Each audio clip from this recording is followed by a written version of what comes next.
Semak Tebu Hening, Desa Penampihan, terkurung oleh hamparan ladang tebu yang membentang luas bak lautan hijau tua, menyimpan rahasia kelam yang terpendam di balik manisnya batang-batang tebu. Udara senja terasa lengket, membawa aroma tanah basah dan gula yang menyengat. Di tengah kesunyian yang hanya diiringi desiran angin dan gemerisik daun tebu, sebuah kereta tua, berdebu dan berkarat, berhenti di tepi jalan setapak yang hampir tertimbun rerumputan liar. Dari dalam kereta itu, turunlah seorang perempuan muda bernama Laras, dengan koper usang di tangannya. Ia adalah pendatang baru, datang untuk mengisi posisi guru di sekolah dasar desa terpencil itu. Laras, dengan rambut panjang terurai dan mata yang menyimpan kegelisahan, menatap sekeliling. Rumah-rumah penduduk tampak sederhana, terbuat dari kayu dan bambu, berjejer rapi di antara ladang tebu yang menjulang tinggi. Keheningan yang menyelimuti desa itu terasa mencekam, berbeda jauh dengan hiruk-pikuk kota yang pernah ia kenal. Hanya beberapa anak kecil yang bermain di dekat sebuah pohon beringin tua, tampak memperhatikannya dengan tatapan penasaran.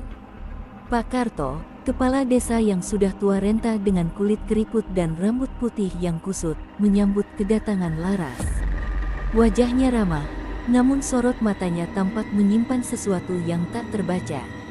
Ia memperkenalkan Laras kepada beberapa penduduk desa, di antaranya Budarmi, seorang dukun kampung yang misterius, Jaka, pemuda tampan namun pemurung yang selalu terlihat mondar-mandir di sekitar ladang tebu, dan Mbok Sri, nenek tua yang dikenal sebagai penjaga cerita-cerita lama desa Penampihan. "Selamat datang di desa Penampihan, Neng Laras," kata Pak Karto.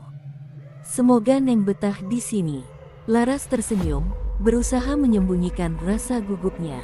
Ia merasakan ada sesuatu yang aneh di desa ini, sebuah aura mistis yang tak bisa dijelaskan. Keheningan yang menyelimuti desa itu terasa lebih dari sekadar sunyi, ia seperti sebuah bisikan yang mengancam, sebuah peringatan akan sesuatu yang tersembunyi. Malam pertama Laras di desa Penampihan diwarnai dengan suara-suara aneh dari luar jendela kamarnya. Suara gemerisik tebu yang tak wajar, seperti ada sesuatu yang bergerak di antara batang-batang tebu yang tinggi menjulang. Ia mencoba mengabaikannya, berusaha meyakinkan dirinya bahwa itu hanya suara angin. Namun, rasa takut yang mencekam semakin menguasainya. Hari-hari berikutnya, Laras mulai terbiasa dengan kehidupan di desa Penampihan. Ia mengajar anak-anak dengan penuh semangat, meskipun seringkali merasa diperhatikan oleh tatapan-tatapan aneh dari penduduk desa. Ia sering melihat Jaka berdiam diri di pinggir ladang tebu, menatapnya dengan pandangan yang sulit diartikan. Kadang, ia mendengar bisikan-bisikan samar dari semak tebu, seperti suara-suara yang memanggil namanya. Suatu malam, Laras bermimpi buruk. Ia bermimpi berjalan di tengah ladang tebu yang luas, dikelilingi oleh bayangan-bayangan gelap yang mengerikan. Bayangan-bayangan itu bergerak perlahan, mendekatinya dengan langkah kaki yang tak terdengar. Ia berteriak, namun suaranya tak keluar. Ia berusaha berlari, namun kakinya terasa berat, tak mampu bergerak. Kemudian, ia terbangun dengan keringat dingin, jantungnya berdebar kencang. Keesokan harinya, Laras menceritakan mimpinya kepada Mbok Sri. Nenek tua itu mendengarkan dengan saksama, matanya menatap dalam ke arah Laras. "Mimpi itu bukan sekadar mimpi, Neng," kata Mbok Sri. "Itu pertanda desa ini menyimpan rahasia kelam, rahasia yang terkubur di bawah ladang tebu ini." Mbok Sri kemudian menceritakan legenda tentang kuntilanak tebu, sebuah roh jahat yang konon menghuni ladang tebu di desa Penampihan. Konon, roh itu akan muncul pada malam hari, menggoda dan menyeret siapa saja yang berani memasuki ladang tebu di malam hari. Cerita itu semakin memperkuat rasa takut Laras. Laras mulai menyelidiki rahasia desa Penampihan. Ia mencari informasi dari berbagai sumber, termasuk dari buku-buku tua yang disimpan di rumah Pak Karto. Ia menemukan catatan-catatan tentang peristiwa-peristiwa aneh yang terjadi di desa itu, termasuk hilangnya beberapa penduduk desa secara misterius. Catatan-catatan itu menyebutkan tentang sebuah sumur tua yang tersembunyi di tengah ladang tebu, sumur yang konon menyimpan rahasia kelam desa Penampihan. Suatu hari, Laras menemukan Jaka sedang menggali sesuatu di dekat sumur tua itu. Ia mendekatinya dengan hati-hati. Jaka tampak terkejut melihat kehadiran Laras. Ia mencoba menghentikan Laras, namun Laras bersikeras untuk mengetahui apa yang sedang Jaka lakukan. Jaka akhirnya menceritakan kisah keluarganya. Keluarganya telah bergenerasi menjaga sumur tua itu, sumur yang konon menyimpan roh jahat yang telah membunuh nenek moyangnya. Jaka sedang mencoba untuk menutup sumur itu selamanya agar roh jahat itu tidak kembali lagi. Pada suatu malam bulan purnama, Laras memutuskan untuk memasuki ladang tebu. Ia ingin menguji keberaniannya, ingin membuktikan bahwa cerita-cerita tentang kuntilanak tebu hanyalah mitos belaka. Ia berjalan di antara batang-batang tebu yang tinggi menjulang, diterangi oleh cahaya bulan yang remang-remang. Keheningan malam terasa mencekam, hanya diiringi oleh suara gemerisik daun tebu dan detak jantungnya yang berdebar kencang. Tiba-tiba, ia mendengar suara tangisan yang pilu dari kejauhan. Ia mengikuti suara itu, berjalan semakin jauh ke dalam ladang tebu.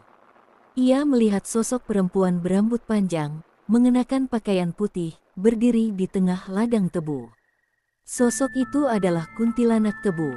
Kuntilanak tebu menatap Laras dengan tatapan tajam. Ia mendekatinya dengan langkah kaki yang tak terdengar. Laras merasa takut, namun ia berusaha tetap tegar. Ia mengingat cerita Mbok Sri tentang cara mengusir kuntilanak tebu. Laras membaca ayat-ayat suci Al-Quran. Suara lantunan ayat-ayat suci itu menggema di tengah ladang tebu, mengusir bayangan-bayangan gelap yang mengelilinginya. Kuntilanak tebu menjerit kesakitan, tubuhnya bergetar hebat. Kemudian, ia menghilang di antara batang-batang tebu. Laras tersentak, jantungnya masih berdebar kencang. Ia merasa kelelahan, namun lega karena berhasil lolos dari cengkeraman kuntilanak tebu. Ia berbalik dan berlari sekencang mungkin keluar dari ladang tebu, meninggalkan keheningan mencekam di belakangnya. Sesampainya di desa, ia langsung menemui Mbok Sri. Nenek tua itu mendengarkan cerita Laras dengan seksama, matanya berbinar-binar. Neng Laras telah membuktikan keberaniannya, kata Mbok Sri. Namun, pertarungan belum berakhir. Kuntilanak tebu tidak akan menyerah begitu saja. Mbok Sri menjelaskan bahwa kuntilanak tebu adalah roh penasaran yang terikat pada sumur tua itu. Roh itu menyimpan dendam yang mendalam terhadap penduduk desa, karena telah mengabaikan sumpah yang pernah dibuat oleh leluhur mereka. Sumpah itu berkaitan dengan sebuah perjanjian dengan kekuatan gaib yang menjaga keseimbangan alam di desa Penampihan.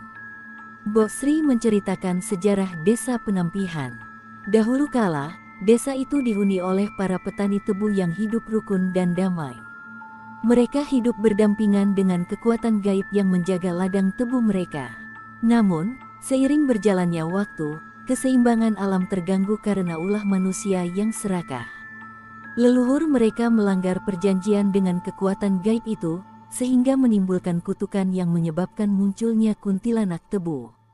Untuk menenangkan roh jahat itu, leluhur mereka membuat sebuah sumpah.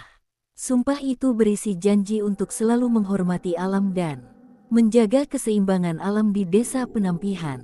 Namun, seiring berjalannya waktu, sumpah itu dilupakan oleh generasi berikutnya.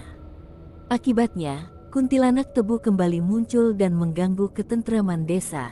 Laras menyadari bahwa untuk mengalahkan kuntilanak tebu, ia harus membantu penduduk desa untuk mengingat kembali sumpah leluhur mereka. Ia harus menyatukan penduduk desa dan membimbing mereka untuk kembali menghormati alam. Laras mengajak penduduk desa untuk membersihkan ladang tebu dan memperbaiki sumur tua. Ia juga mengajarkan mereka untuk kembali menghormati alam, menanam kembali pohon-pohon yang telah ditebang, dan menjaga kebersihan lingkungan.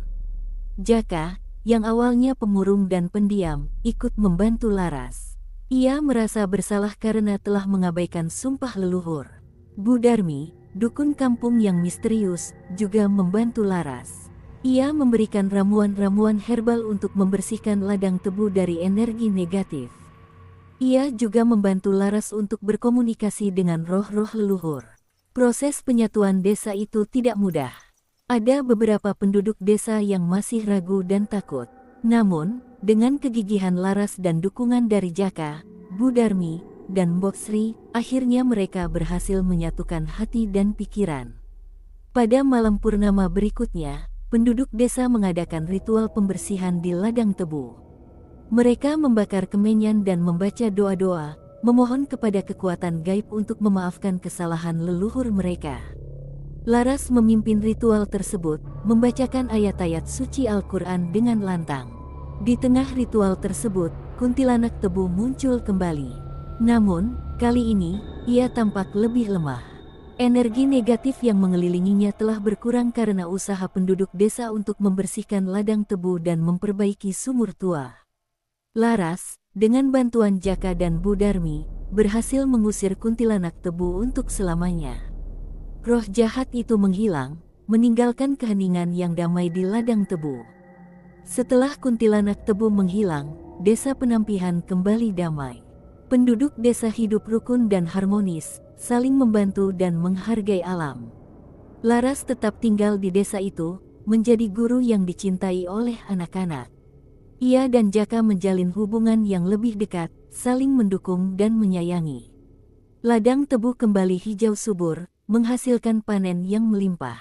Desa Penampihan menjadi desa yang makmur dan damai, terbebas dari bayang-bayang ketakutan. Semak tebu yang dulunya hening karena menyimpan rahasia kelam, kini berbisik dengan riang, menceritakan kisah tentang persatuan dan keberanian penduduk desa yang berhasil mengalahkan kekuatan jahat. Kisah tentang Laras, perempuan pendatang yang membawa cahaya harapan ke desa Penampihan.